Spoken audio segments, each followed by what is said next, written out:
Puji Tuhan, Shalom, selamat pagi Bapak Ibu Saudara. Saya percaya kita semua diberkati oleh Tuhan, amin. Nah Bapak Ibu Saudara, kita bersyukur pada pagi hari ini kita masih bisa bersama-sama berkumpul di tempat ini untuk memuji Tuhan. Kita percaya 2-3 orang berkumpul dalam nama Tuhan, maka Tuhan hadir di tengah-tengah kita, amin. Nah Bapak Ibu, saat ini kita akan merenungkan firman Tuhan yang saya beri judul mencari jalan kebenaran. Mencari jalan kebenaran. Nah Bapak Ibu, saya percaya bahwa tidak ada orang yang mau menerima murka Allah atau hukuman dari Allah. Apakah ada di antara kita yang mau menerima hukuman dari Allah? Tentu tidak, Bapak Saudara. Karena setiap orang ingin mendapatkan hidup yang baik dan menikmati berkat Allah. Yang mau diberkati katakan amin. Nah semua kan. Memang orang itu inginnya hidupnya ya mendapatkan berkat, nggak mau mendapatkan hukuman dari Allah. Bapak Saudara, tetapi di dalam kitab Jefanya, kita buka Jefanya pasal 2 ayat 1 sampai 3. Jefanya pasal 2 ayat 1 sampai 3, firman Tuhan berkata demikian. Ada di slide saya sudah siapkan, mungkin bisa langsung dibuka aja di slide PowerPoint. Jefanya pasal 2 ayat 1 sampai 3. Bagi yang jarang baca Alkitab pasti bingung, ini Jefanya ini nama siapa ya, gitu ya. Nggak tahu di Alkitab ada kitab Jefanya gitu kan. Nah Bapak Saudara, ayat 1 berkata demikian. Bersemangatlah dan berkumpullah hai bangsa yang acuh tak acuh. Ayat 2. Sebelum kamu dihalau seperti sekam yang tertiup. Sebelum datang atasmu murka Tuhan yang bernyala-nyala itu. Sebelum datang ke atasmu hari kemurkaan Tuhan. Carilah Tuhan hai semua orang yang rendah hati di negeri yang melakukan hukumnya. Carilah keadilan. Carilah kerendahan hati, mungkin kamu akan terlindung pada hari kemurkaan Tuhan. Bapak Saudara, Jefanya menuliskan tentang nubuatan akan tibanya hari Allah atau murka Allah, hukuman Allah kepada bangsa Israel pada waktu itu. Karena orang Israel telah berbuat kelaliman, telah berbuat jahat kepada Tuhan. Bapak Saudara, sekalipun Tuhan menawarkan, Tuhan menyampaikan melalui Jefanya bahwa dia akan menghukum orang Israel, orang-orang yang telah berdosa. Tapi ingat, sebelum hari itu tiba, Tuhan memberikan penawaran. Mau gak kamu bertobat? Tuhan selalu memberikan kesempatan bagi setiap kita, Bapak Saudara. Tuhan tidak pernah menghukum kita tanpa memperingatkan kita terlebih dahulu. Amin. Dia selalu memperingatkan kita. Kalau kita mungkin menerima murka Allah, mungkin karena kita yang bebal dan tidak mau menerima teguran dari Allah. Sebab Tuhan dari Alkitab, dari PL sampai PB tidak pernah menimpakan murka atau hukuman tanpa memberikan peringatan atau nasihat, tawaran pertobatan. Bapak Saudara, ada banyak orang yang ingin mencari jalan untuk mendapatkan hidup yang baik, hidup yang berharga, hidup yang bernilai. Kalau orang berkata, mungkin hidup yang berharga adalah hidup yang menikmati kekayaan atau kesuksesan. Ada seorang kolektor lukisan, dia mengoleksi banyak sekali lukisan di rumahnya, Bapak Saudara. Jadi Bapak Saudara, dari lukisan yang mahal-mahal itu ada di rumahnya. Suatu ketika dia melihat-lihat lukisan yang ada di galerinya, dia merasa kurang puas. Dia merasa ada yang kurang, lalu dia perintahkan staf-stafnya, kalian cari lukisan-lukisan yang berharga, yang mahal di seluruh dunia. Tidak lama kemudian Bapak Saudara, stafnya datang. Pak, ternyata semua lukisan yang mahal sudah ada di galeri kita, di galeri yang Bapak punya ini. Saudara, kita perhatikan orang yang kaya itu, kolektor yang kaya itu tidak menemukan kebahagiaan meskipun dia sudah punya semua yang berharga di dunia ini. Banyak orang yang mencari-cari hidup, jalan kehidupan. Tapi sebenarnya jalan kehidupan itu sudah Tuhan berikan bagi setiap kita. Tuhan sudah tawarkan kepada setiap kita. Gak usah kita cari-cari ke ujung dunia mana untuk mendapatkan kedamaian, mendapatkan kehidupan yang bernilai dan berharga. Kehidupan yang bernilai dan berharga itu sudah ada dalam diri kita. Amin, Bapak Saudara. Nah, hari ini kita akan merenungkan, Bapak Saudara, apa yang harus kita cari untuk mendapatkan hidup yang berharga? Apa yang harus kita cari untuk mendapatkan hidup yang bernilai? Apa yang harus kita cari untuk mendapatkan hidup yang damai sejahtera? Tadi saya telah memberikan contoh. Kekayaan tidak bisa memberikan damai sejahtera, kebahagiaan kepada kita. Amin, Bapak Saudara. Ada banyak orang yang saya kenal, Bapak Saudara, punya harta yang melimpah, tapi dia tetap tidak mendapatkan kedamaian atau kebahagiaan.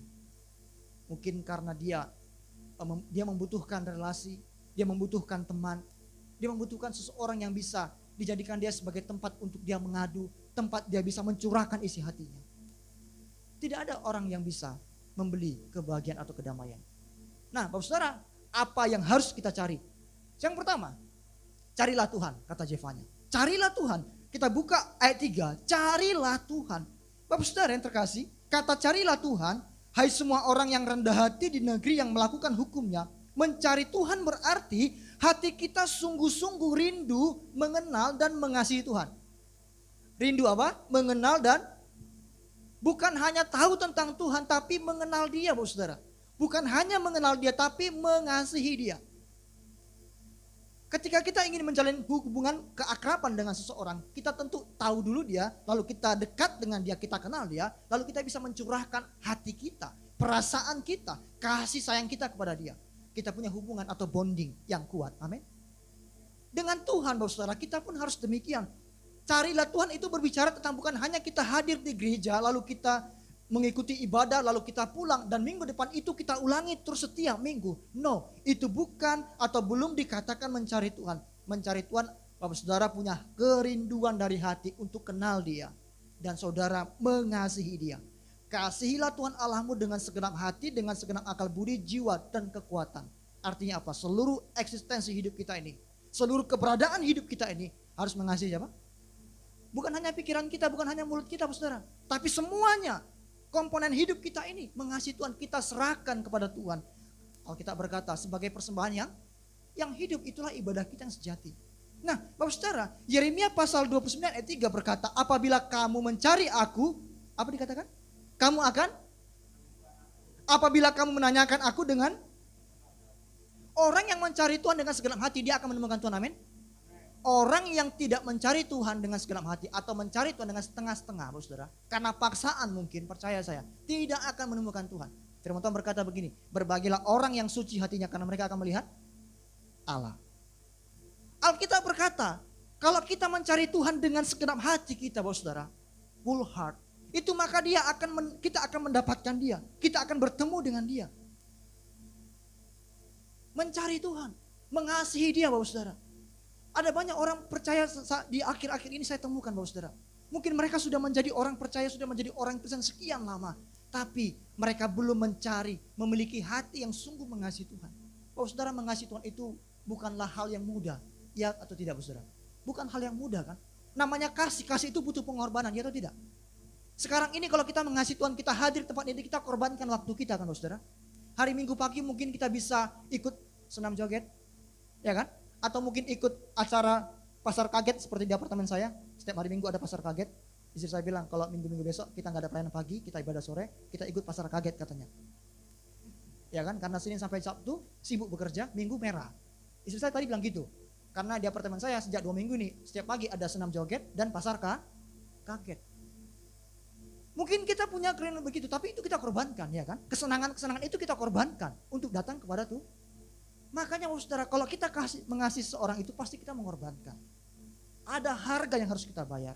Demikian juga dengan Tuhan, Saudara. Dan saya percaya ketika kita mengorbankan apa yang kita punya untuk Tuhan, Dia tidak akan sia-sia apa yang kita lakukan, amin. Jerih payah kita tidak akan pernah sia-sia. Ada sebuah lagu berkata, mari tanya sama-sama, Saudara. Saya hari ini khotbah sambil menyanyi gitu ya. Saya tergerak untuk menyanyi supaya kita bisa meresapi firman Tuhan. Ku cari wajah yang sungguh-sungguh mencari Tuhan, katakan, temukan kasih-Mu.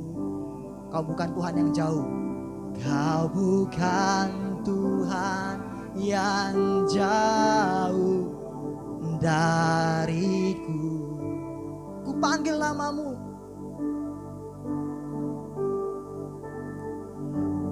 panggil namamu, ku dengar jawabmu, ku dengar jawabmu.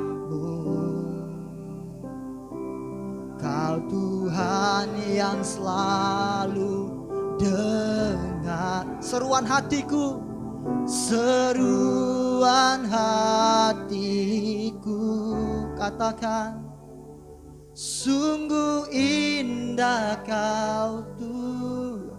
Yes Tuhan. penuh kasih dan sayang.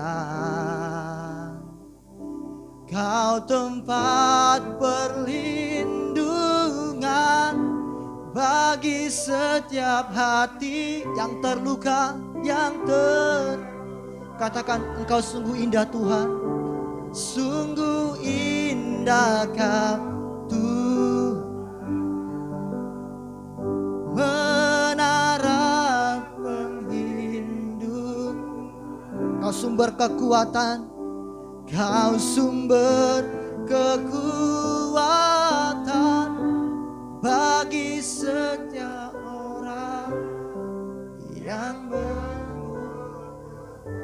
Lagu ini berkata, Tuhan sumber kekuatan bagi setiap orang yang membutuhkan Tuhan. Bapak saudara dan saya, kita manusia ciptaan Tuhan, kita butuh Tuhan, amin. Kita perlu Tuhan, Bapak saudara. Mungkin kita merasa kita punya segala-galanya di dunia ini. Tapi tahukah saudara, hidup kita seperti uap, kata firman Tuhan, yang sebentar akan hilang, Bapak saudara. Kita nggak tahu kapan usia kita. Tuhan yang punya waktu. Ketika Tuhan memberikan kesempatan bagi saudara dan saya untuk datang kepada Tuhan, mencari Tuhan. Karena di dalam Yesaya pasal 55 ayat 6 dikatakan, carilah Tuhan selama ia berkenan ditemui. Artinya akan ada waktu, akan tiba waktu di mana ketika orang mencari Tuhan, dia tidak akan pernah ketemu Tuhan. It's too late. Sudah terlambat, saudara. Jadi selama kita hidup ini, inilah waktu kita mencari Tuhan. Setelah Anda dan saya mati, tidak ada waktu bagi kita untuk mencari Tuhan, saudara. Jadi selama Tuhan masih berkenan ditemui, kata Yesaya pasal 55 ayat 6, carilah dia selama ia berkenan untuk saudara dan saya temui. Berserulah kepada Tuhan selama ia dekat. Karena akan tiba waktunya nanti. Orang mulai sadar dan ketika mereka mencari Tuhan, Tuhan berkata terlambat. Yang ada hanyalah penyesalan. Judika bilang apa? Yang ada hanya penyesalan dan air mata. Oh, saudara, jadi mari kita tidak membuang-buang waktu yang Tuhan berikan, kesempatan yang Tuhan berikan bagi kita sekarang ini, saudara. Carilah Tuhan, maka saudara akan menemukan hidup yang berharga dan bernilai. Amin, saudara. Saudara akan menikmati berkat-berkat dari Tuhan. Bagaimana cara mencari Tuhan, Pak? Mencari Tuhan adalah dengan doa dan persekutuan atau ibadah. Yang percaya katakan amin. Mencari Tuhan, saudara, dengan saudara berdoa, bersekutu dan beribadah kepada Tuhan. Itulah cara yang paling konkret saudara bisa mencari Tuhan. Saudara tidak bisa mencari Tuhan di tempat-tempat lain, saudara. Saudara tidak bisa mencari Tuhan kalau saudara, hati saudara tidak connect dengan Tuhan. Kapan kita bisa connect? Ketika kita sungguh-sungguh tidak terganggu lagi dengan aktivitas kita. Sebagai contoh di gereja. Ada di sini yang di gereja mendengarkan khotbah atau bernyanyi sambil bekerja di HP. Dia belum mencari Tuhan. Ini waktu kita untuk meninggalkan semua kesibukan kita, saudara. Hanya 1 kali seminggu minimal, saudara. Ini sudah minimal. Mungkin saudara punya alasan Senin sampai Sabtu saudara sibuk. Tapi hari Minggu ini waktu yang Tuhan sudah sediakan. Seluruh dunia itu merah, saudara. Atau ada di sini kalendernya hari Minggu tetap hitam? Nanti saya ganti. Atau sini ada yang buta warna, nggak bisa melihat warna merah di kalender, saudara? Minimal, saya katakan ini minimal, saudara. Ini kayak kita kalau sekolah itu nilai standar gitu kan, minimalnya sekian. Nilai minimalnya. Tapi jangan mau menjadi orang Kristen yang minimalis gitu ya. Kalau saudara punya rumah minimalis, silakan. Kantor minimalis, silakan. Iman saudara jangan minimalis. Amin, saudara. Tapi saudara harus tetap mau mencari Tuhan, mencari wajah Tuhan setiap hari. Ketika ada kesempatan, dalam doa. Orang yang mencari Tuhan, saudara, dia tidak akan pernah melangkahkan kakinya setiap pagi sebelum dia datang duduk di kaki Tuhan. Amin. Dia tidak akan berani melangkahkan kakinya untuk bekerja setiap pagi sebelum dia berkata, Tuhan terima kasih. Duduk di kaki Tuhan, menikmati hadirat Tuhan. Itulah ciri-ciri orang yang punya kerinduan dan cinta kepada Tuhan. Dia selalu mencari kesempatan untuk datang kepada Tuhan. Jangan pergi ke mall, jangan pergi ke tempat rekreasi sebelum saudara dan saya beribadah hari Minggu. Amin, saudara. Jangan pergi, kita nih seringkali, udahlah hari Minggu kan setiap minggu. Saudara nggak sadar, sempat Tuhan tidak kasih kesempatan. Saudara menyesal. Jadi jangan bilang ada hari Minggu. Saudara tahukah setelah pulang ibadah ini, tahukah kita, siapa yang tahu, siapa bisa menjamin bahwa dia tetap hidup? Nggak tahu. Iya kan? Ada orang meninggal ketika berkhotbah, ada orang meninggal ketika beribadah, ketika jalan, ketika tidur dan sebagainya, nggak ada yang tahu, saudara. Jadi jangan saudara kepedean tahu, hari Minggu depan masih ada. Iya kalau saudara masih hidup. Kalau saudara sudah, Tuhan bilang cukup, enough, waktumu selesai. Terlambat, saudara. Maka saya katakan kesempatan, selagi ada kesempatan, saudara harus pegang itu. Amin, saudara. Yang kedua, supaya kita mendapatkan hidup yang bernilai dan berharga di hadapan Tuhan. Apa kata Jefanya? Carilah kebenaran. Di dalam Alkitab dikatakan tadi, carilah keadilan. Dalam terjemahan asli, keadilan itu bicara tentang righteousness, kebenaran. Apa kebenaran? Dalam Yohanes pasal 17 ayat 17 dikatakan, kuduskanlah mereka dalam kebenaran. Firman-Mu adalah kebenaran. Bisa diklik? Firman-Mu adalah kebenaran. Jadi kebenaran itu apa, Saudara? Firman Tuhan, Bapak Saudara. Firman Tuhan adalah kebenaran. Jadi orang yang mau mendapatkan hidup yang berharga setelah dia mencari Tuhan, maka dia akan rindu untuk mendengarkan isi hati Tuhan. Kalau saudara dan saya mengasihi seseorang, mungkin mengasihi pasangan kita, tentu kita ingin tahu apa isi hatinya kan? Saudara, isi hati Tuhan, saudara dapat temukan dengan membaca Alkitab. Tidak ada yang lain, Bapak Saudara. Tuhan Yesus berkata dalam Matius pasal 6 ayat 33, carilah dahulu kerajaan Allah dan apa? Jadi yang kita cari jangan hanya kerajaan Allah, harus dengan kebenarannya. Orang yang mencari kerajaan Allah tanpa tahu kebenaran, saudara, akan sesat. Ada banyak orang yang berdoa mencari Tuhan tanpa baca firman Tuhan, sesat. Ya kan? Sesat, Bapak Saudara. Orang Kristen tapi sesat. Kenapa? Karena dia doa, dia mencari Tuhan, mencari kerajaan Allah itu tidak berdasarkan Alkitab. Itu seperti bangsa-bangsa lain, orang-orang lain yang mencari Tuhan Allahnya tanpa ada kebenaran. Ditemukannya pohon yang besar, dianggap punya daya magis, punya kuasa, disembah jadi Tuhan kan. Ditemukan sesuatu yang aneh, yang unik, batu yang besar mungkin bentuknya bentuk manusia, langsung disembah. Orang yang mencari Allah tanpa tahu kebenaran, sesat, Bapak Saudara. Gak akan ketemu dengan Tuhan yang benar. Tapi Tuhan sudah memberikan Alkitab, firman Allah, kebenaran. Carilah Allah dan kebenarannya. Maka semuanya yang kita butuhkan akan Tuhan tambahkan. Saya minta chord G lagi. Kita nyanyi sebuah lagu. Firman-Mu pelita bagi kakiku, terang bagi jalan. Sekali lagi katakan, firman-Mu pelita bagi kakiku. Firman-Mu pelita bagi kakiku, terang bagi jalan. Di waktu ku bimbang, engkau yang bimbang katakan. Di waktu ku bimbang dan hilang jalanku, tetaplah kau di sisiku. Dan takkan ku takut asal kau di dekatku, besertaku selamanya. Oh, katakan firman-Mu Tuhan. Firman-Mu pelita bagi kakiku, terang bagi jalan. Mazmur berkata firman Tuhan adalah pelita bagi kaki dan terang bagi jalan. Kalau saudara ingin jalan dalam kebenaran, dalam terang, harus mengerti firman Tuhan. Orang yang tidak mengerti firman Tuhan, dia akan menuju kepada jalan kebinasaan, jalan kegelapan, dan dia tidak akan sadar ujungnya menuju maut. Kalau saudara ingin jalan dalam kebenaran, ingin mengerti kehendak Tuhan, baca, renungkan firman Tuhan setiap hari. Siapa di sini yang setiap hari baca firman Tuhan? Bisa angkat tangan? Tolong jujur di hadapan Tuhan. Yang baca firman Tuhan setiap hari, entah itu pagi, siang, malam. Saudara enggak banyak. Semoga minggu depan mungkin bukan saya yang khotbah, mungkin Pak Gembala bisa tanya kembali kepada jemaat. Adakah minggu depan yang bertambah yang baca firman Tuhan setiap hari? Amin, saudara. Ini sudah bulan Oktober ya kan? Akhir bulan Oktober. Sebentar lagi November, Desember kita tinggalkan tahun 2021. Berapa pasal yang Bapak Saudara baca dari Januari sampai Desember? Jangan-jangan bisa dihitung 5 jari. 1 pasal kan? 2 pasal, 3 pasal. Bapak Saudara belum cinta dengan Tuhan. Bapak Saudara hanya sibuk membaca koran, artikel dan sebagainya. Membaca novel dan sebagainya. Berapa banyak waktu yang saudara habiskan untuk itu?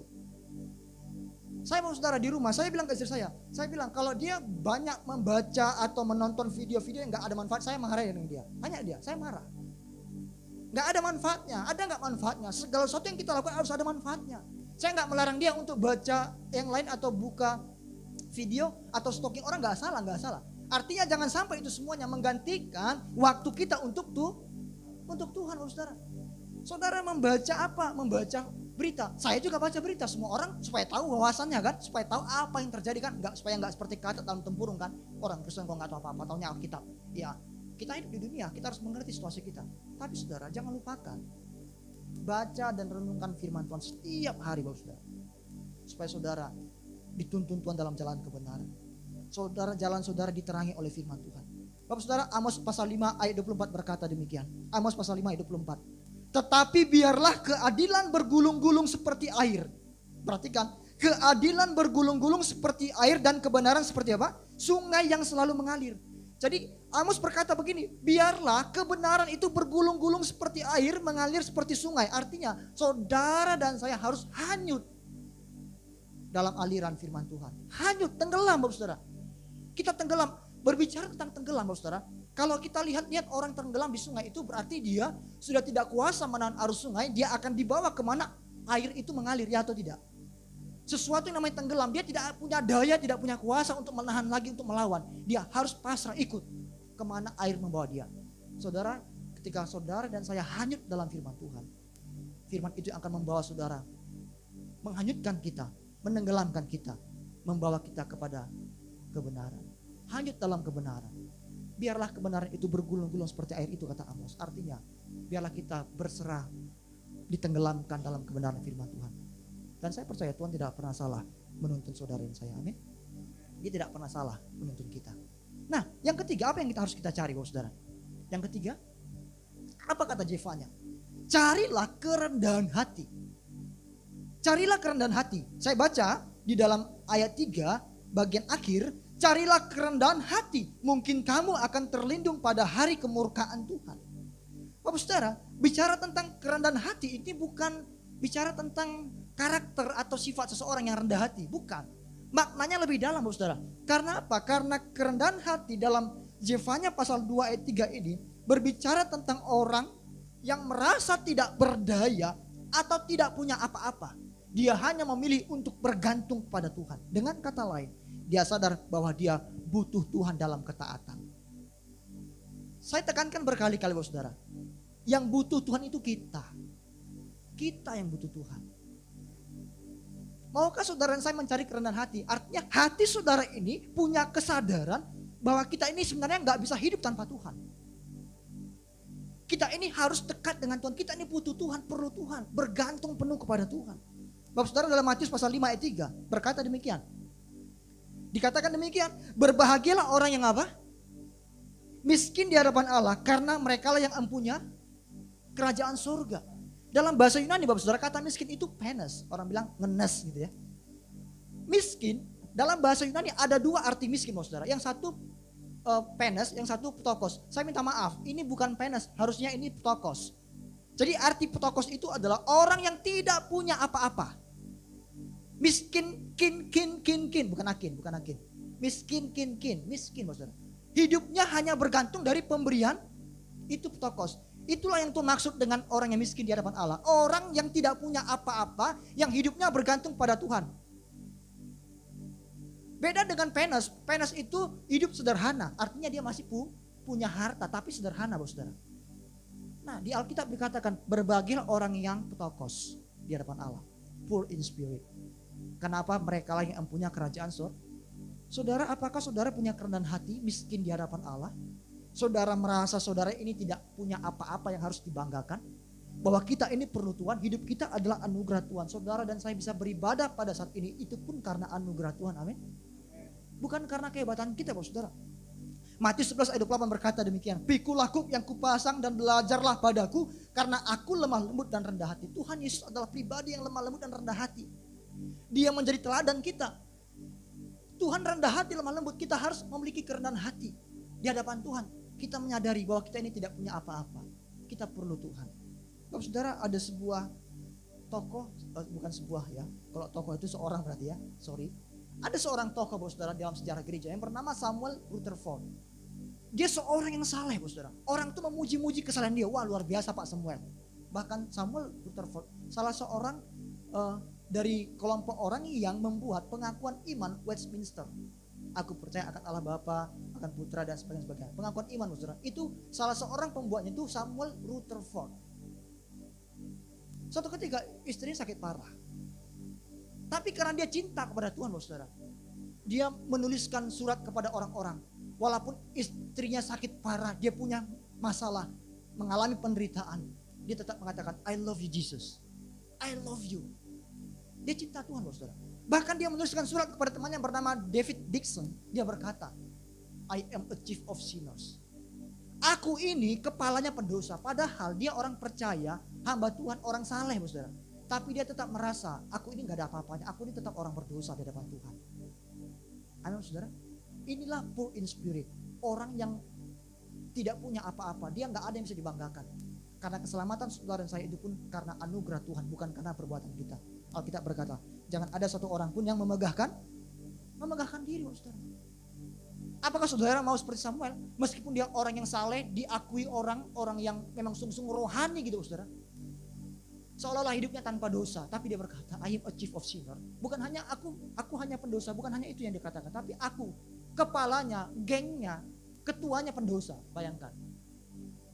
Dia bukan meragukan pengorbanan Tuhan, tapi dia merasa walaupun aku ini menjadi orang percaya, itu semuanya kan anugerah Tuhan. Aku ini dulunya berdosa, harus dihukum. Saudara dan saya, mari kita seperti Samuel Rutherford yang merasa tidak ada apa-apanya. Semuanya karena anugerah Tuhan. Saudara dan saya pun bisa duduk di ibadah pada saat ini.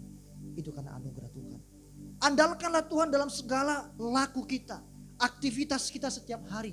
Yeremia pasal 17 ayat 7 berkata, diberkatilah orang yang mengandalkan Tuhan, yang menaruh harapan kepada siapa?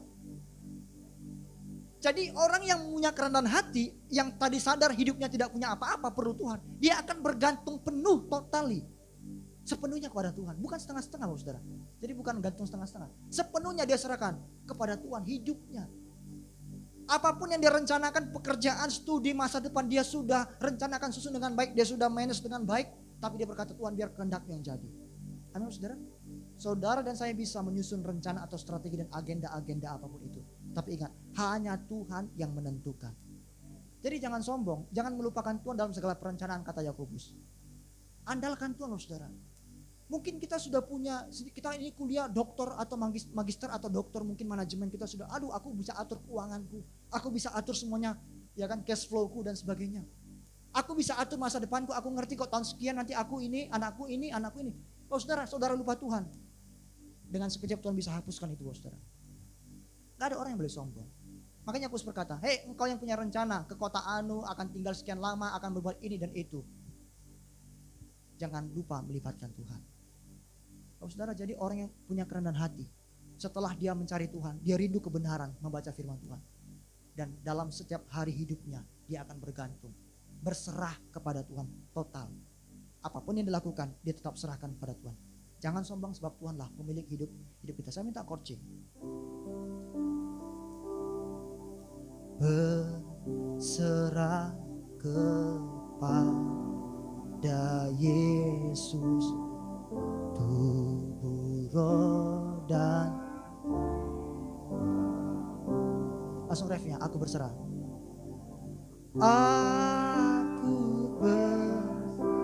Katakan, I surrender Lord, aku berserah.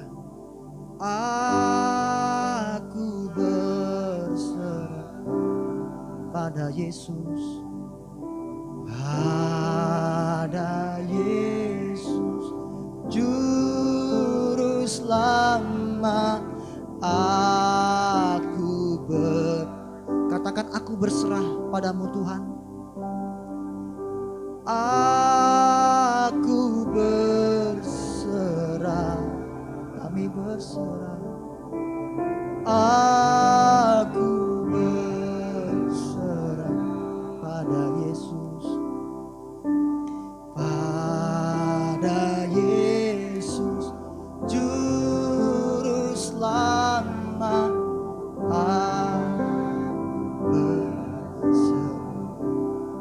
Lagu ini memang sangat menyentuh bagi kita semua yang sungguh-sungguh menghayatinya.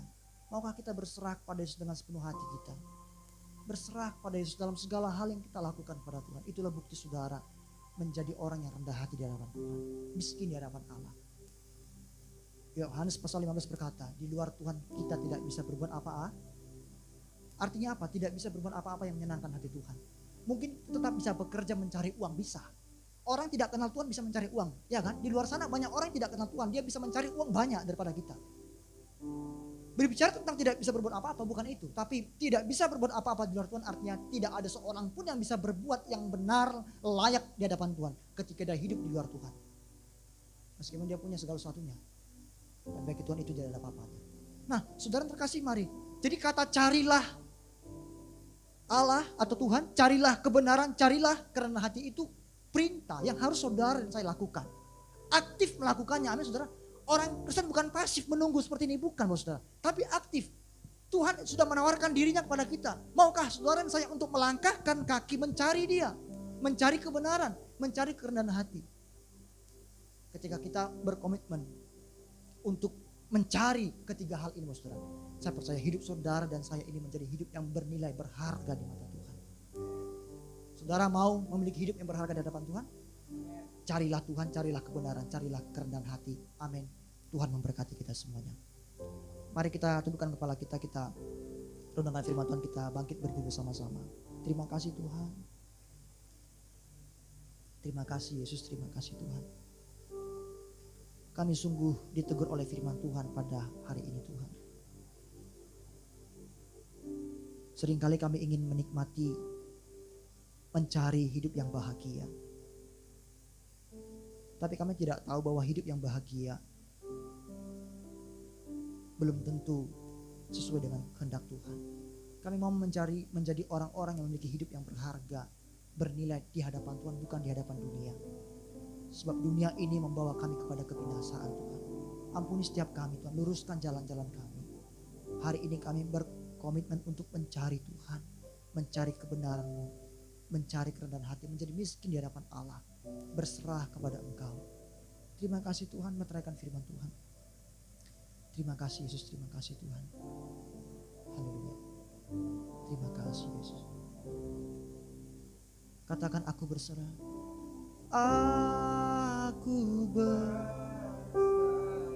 Kami berserah kepada Engkau Tuhan.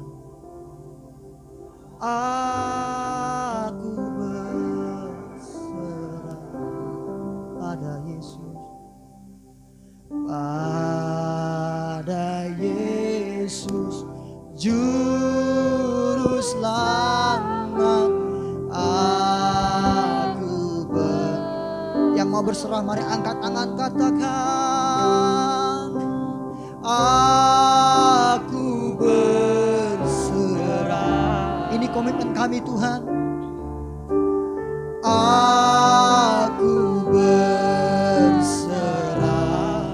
yes Tuhan, pada Yesus Juru Selamat. Mari katakan dengan kesungguhan hati, aku berserah. Aku berserah. Tuhan, Kau lihat tangan-tangan yang terangkat, Kau pegang jamaah setiap kami. Aku berserah Tuhan. Pada Yesus Juru Selamat.